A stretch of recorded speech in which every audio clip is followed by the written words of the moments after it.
আমার office colleague কদিন থেকেই বলছে ওর একটা পেন স্ট্যান্ড লাগবে। তো আমি ভাবলাম ওয়াই নট আমিই বানিয়ে দিই। তো আমার কাছে পুরনো কাঁচের গ্লাসটা ছিল, আমি এটা ইউজ করছি।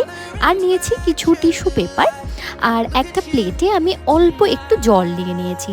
তো আমি প্রসেসটা এখানে স্টার্ট করব টিস্যু পেপার দিয়েই।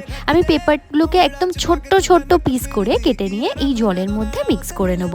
আর আমার মাথায় যে আইডিয়াটা আছে সেটার জন্য আমি ইউজ করব পিঙ্ক কালার।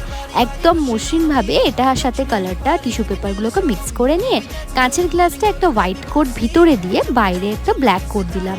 তারপরে আমি ছোট্ট ছোট্ট করে লাভ ড্র করে নিয়েছি আর ভিজানো টিস্যু পেপারগুলোকে এর মধ্যে আস্তে আস্তে অ্যাডজাস্ট করে নিয়েছি। এগুলো ইজিলি অ্যাডজাস্টেবল হয়ে যাবে। So here is the final result and wait for her reaction.